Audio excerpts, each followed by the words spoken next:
अज जो वचन तिसते दूर कहाँ को जाए, तिसते दूर कहाँ को जाए। उबरे राखनहार धियाय, उबरे राखनहार धियाय। तिस यानी भगवान प्रभु। प्रभुओं को परते कोई काढ़े तो वञी सके, जेको उन जो भजन तो करे, रखनहार उन्हें के तारे तो वठे। जेको उन जो भजन तो करे, रक्षक जेको प्रभु रखनहार आ वो उन के तारे तो वठे, उबारे तो वठे, यानी पार तो करे छॾे।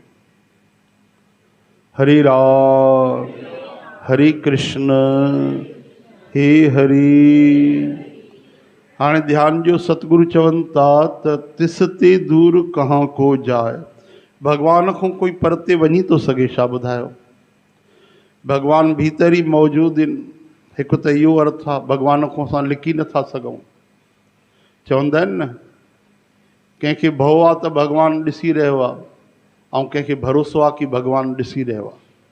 ॻाल्हि त उहा ई आहे, पर जंहिंजी ज़िंदगी सुठी न आहे, कर्म सुठा न आहिनि, उनखे भउ आहे।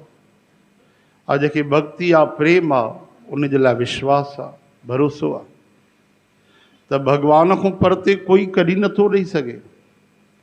हिरण्यकश्यप टई लोक ॻोल्हे आयो, भगवान न मिलिया। ऐं उन जे पुट प्रहलाद खे पते पते में भगवान था नज़र अचनि, कण कण में भगवान था नज़र अचनि। केॾो फ़र्क़ु आहे। लक्ष्मी माता पुछे थी प्रभु तव्हां काथे वेठा हो जो हिरण्यकश्यप तव्हांखे ॻोल्हे ई न सघियो।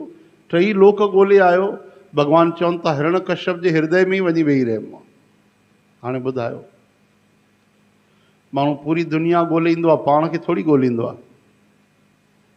त हिकु त इहो अर्थ आहे कि भगवान खां परते कोई काथे थो वञी सघे। ॿी ॻाल्हि इहा आहे कि भगवान जॾहिं बांह पकड़े वठंदा आहिनि त दूर न थियणु ॾींदा आहिनि। माया रूपी तूफ़ान में, विषय विकारनि रूपी आंधीअ में अगरि कोई परते थी बि वञे, लेकिन बांह भगवान ईअं पकड़ींदा आहिनि कि दूर न थियणु ॾींदा आहिनि, हमेशह गॾु ई रखंदा आहिनि। कहिड़ो बि मौसम अचे, सर्दी गर्मी अचे, लेकिन माता पंहिंजे ॿार जो हथु न छॾींदी आहे। उनखे ख़बर आहे हे नंढो आहे, 2 साल जो आहे, हे भटकी वेंदो, हिन जी ज़िम्मेदारी न आहे, मूंखे संभालणो आहे। माता हुजे चाहे पिता हुजे। सोचो न, ॿार थोरी देरि लाइ बि गुम थी वेंदो आहे त माण्हू माउ पीउ खे चिलाईंदा आहिनि, तव्हांखे ध्यानु कोन्हे हिन ॿार जो हथु कीअं छॾे छॾियो आहे तव्हां। अनाउंसमेंट त ईअं थींदो आहे, मेले में तव्हां अक्सर ॾिठो हूंदव, कई ॿार गुम थी वेंदा आहिनि, पोइ हिकु जॻह हूंदी आहे जिते अनाउंसमेंट थींदो आहे। अॼुकल्ह उहे मेला घटि लॻंदा आहिनि ॾाढा, त उते पोइ हिकु जॻह ते उहो अनाउंसमेंट थींदो आहे कि हे ॿार हिते स्टेज ते वेठो आहे, हिन जा माता पिता काथे आहिनि, हे ॿार गुम थी वियो आहे, हिन जा माता पिता अचो हिनखे संभाले वठो। त इहा घोषणा ई ग़लति आहे। ॿार गुम न थियो आहे, माता पिता गुम थिया आहिनि। ॿार कीअं गुम थींदो? ॿार त ॿार आहे न, उनजी कोई ज़िम्मेदारी कोन्हे। 2 साल जो 3 साल जो ॿारु, उनजी कहिड़ी मयार आहे? अगरि उहो गुम थी वियो आहे त दोष माता पिता जो आहे। त हे संसारिक माता पिता त वीचारा भुली बि सघंदा आहिनि, अपराध बि करे सघंदा आहिनि, लेकिन जेके भगवान त्वमेव माता च पिता त्वमेव, ओहो, उन्हनि खां भला कीअं भुल थी सघंदी। सॼो संसार भुल करे थो सघे, अभुल गुरु करतार। हिकिड़ा पूर्ण सतगुरु ऐं परमात्मा भगवान, इन्हनि खां कॾहिं भुल न थींदी आहे। एतिरे क़दुरु की यमराज खां बि भुल थी चुकी आहे। कई बार तव्हां कथाऊं ॿुधी हूंदव कि हिक जी जॻह ते ॿियो वियो, पोइ भुल जे करे थियो या लीला जे करे, लेकिन कॾहिं भगवान खां भुल न थी आहे। धनेश्वर वियो त नर्क थधा थी आहे, भगवान खां कॾहिं भुल न थी आहे। समाधान नारद महाराज अची कंदा आहिनि। तंहिंजे करे बांह उनखे सौंपियो जेको पकड़े करे वरी छॾे न। मेरी बांह पकड़ लो नाथ, सांवरिया गिरधारी, जेको कॾहिं परते न थियणु ॾे। कई बार भक्त जेको हूंदो आहे परते थींदो आहे, भॻवान खे भुलिजी वेंदो आहे, माया जे लहर में वही वेंदो आहे, लेकिन भॻवान दूर न थियणु ॾींदा आहिनि। हिकु बार जेको शरण में अची वियो, भॻवान खे रोई करे दीन थी करे किरी पियो, बसि पोइ चाहे भुलिजी वञे, पोइ भॻवान न छॾींदा आहिनि। अजामिल जी कथा ॿुधंदा आहियो, 88 साल जी उमिरि, हा, ऐं जॾहिं खां उन नंढी उमिरि जो हुयो, नौजवान हुयो, शादी कई हुई ऐं भॻवान खे छॾे छॾियईं ऐं कुसंग में लॻी वियो, भुलिजी वियो न भॻवान खे। पर ॾिसो भॻवान न भुलिजा, आख़िरी समय पंहिंजा पार्षद मोकिलिया भॻवान, यमदूतनि खां रक्षा करे वरितई। पूरो जीवन कुसंग में, पूरो जीवन अधर्म कयईं, पूरो जीवन लूट मार कयईं, डकैती कयईं। हाणे ॿुधायो कहिड़ा सुठा कर्म हुया। 88 साल जी उमिरि कोई नंढी त न थींदी आहे, लेकिन भॻवान कुझु न ॾिठो। भॻवान त इहो ई ॾिठो कि पहिरियों हिन मुंहिंजो भॼन कयो आहे, हे मुंहिंजी शरण आयो आहे, मुंहिंजी भक्ति कई अथई, तारे वरितो। चओ हरे राम हरे कृष्ण हे हरे, तिस्ते दूर कहाँ को जाए। हाणे अजामिल त ॾाढो परते वियो, पर भॻवान पार न वञणु ॾिनो, रोके वरितो ऐं उबारे वरितो, यानी तारे वरितो, उबरे यानी तारे वरितो। भॻवान उहो रक्षक आहे, रखण हार आहे, जंहिंखे न रखिजे उनखे बि रखण हार आहे। त सतगुरु चवनि था ध्याए, उन जो भॼन कर, ध्याए ध्याए, तॾहिं तोखे परम सुख जी प्राप्ति थींदी। अहिड़े श्री भॻवान जो भॼन कर। ॾिसो भाई, पहिरियों कोरो कोरो भॼन हलंदो आहे, पहिरियों रुखो रुखो भॼन हलंदो आहे, पर जॾहिं भॻवान जो सुभाउ पतो पवंदो आहे, कहिड़ो सुभाउ, भॻवान ॾाढा ॾाढा करुणा जा सागर, अनंत सागर आहिनि, भॻवान ॾाढा, भॻवान प्यारा आहिनि, भॻवान पंहिंजा आहिनि, भॻवान ॾाढा मिठा आहिनि, भॻवान मुंहिंजो ख़्यालु कंदा आहिनि। मूंखे त पतो ई न हो, मां पोइ सोचां मां ई भॻवान जो ध्यानु कंदो आहियां, भॻवान खे मुंहिंजो हिकु एतिरो ख़्यालु आहे, त पोइ उन जो मन भॻवान में जुड़ी वेंदो आहे। भॻवान दूर न वञणु ॾींदा आहिनि। माया ऐं तृष्णा, इहे ॿ शयूं जेके आहिनि न, ओहो ॾाढी ख़तरनाक आहिनि। तृष्णा में त काम क्रोध लोभ मोह अहंकार सभु कुझु अची विया, ऐं माया त वरी उन खां बि परबल आहे। कॾहिं अहंकार, कॾहिं लोभ, कॾहिं लालच, कॾहिं मान, कॾहिं अपमान, पर इहे एॾा ख़तरनाक आहिनि कि देवताऊं बि बचियल कोन्हनि। पर सोचियो, भॻवान पंहिंजे भक्त खे बचाए वठंदा आहिनि, केॾो बि भटकी वञे। राजा भरत हरीअ जी कथा तव्हां कई बार ॿुधी हूंदी। राजा भरत हरी ॾाढो ॾाढो प्रसिद्ध राजा थिया आहिनि, जंहिंजा भाउ विक्रमादित्य थिया आहिनि। थोरो घणो भॼन कंदा हुआ, उनजो हिकिड़ो नियम हूंदो, पूजन अर्चन करे भॻवान खे प्रणाम कंदा, स्तुति कंदा हुआ, भॻवान जी सुंदरता जो कॾहिं कॾहिं वर्णन कंदा हुआ, ऐं भॻवान खे प्रणाम करे स्तुति करे पूजन अर्चन कंदा, यदा कदा यज्ञ कंदा, लेकिन मन सां न कंदा हुआ। ध्यानु ॾिजो, उनजो मन जेको स्त्रियुनि जी सुंदरता में ॾाढो खोयल हूंदो। उन्हनि चयो जेकी सभिनि खां सुंदर स्त्री आहे, मां उन सां विवाह कयां। त अहिड़ो आयोजन थियो जंहिंमें सभिनी सुंदर स्त्रियुनि मां पिंगला खे पसंदि कयो वियो। चओ हरे राम। राजा उन सां विवाह कयो, राजा भरत हरी, पिंगला सां शादी थी। पिंगला ते एॾो मोहित थियो, एॾो मोहित थियो कि उहो राजा कवि बि हूंदो, रोज़ कविताऊं लिखंदो। उन स्त्रीअ जे सुभाउ ते, उनजी अखियुनि ते कविता, उनजे वाणीअ ते कविता, सभु कविताऊं लिखी, सुंदरता श्रृंगार रस जूं, पेट न भरजंदो। राजा जो सुभाउ ॾिसी कई कवि ईंदा, कवियुनि जो सम्मान थींदो, पर कोई भॻवान जो भॼन न ॻाईंदा, भॻवान जी स्तुति न थींदी, पर भॻवान खे यादि हो हिन मुंहिंजो भॼन कयो आहे, बेमन ई सही, हिन मुंहिंजी स्तुति कई आहे, पर हे पूरो खोइजी वियो आहे स्त्रियुनि में। हाणे ॾिसो भॻवान जी कहिड़ी लीला थी। मूल त भगवत कृपा ई हूंदी आहे, भॻवान जी करुणा हूंदी आहे।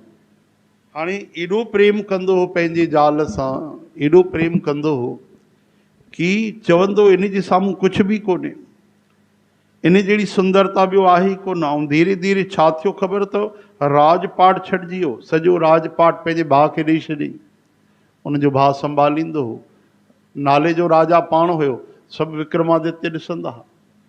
हाणे हिकु ॾींहुं अहिड़ी ॻाल्हि आई कि हिकिड़ो महात्मा भॻवान जो भॼन करणु लॻो, उन ते देवता राज़ी थिया।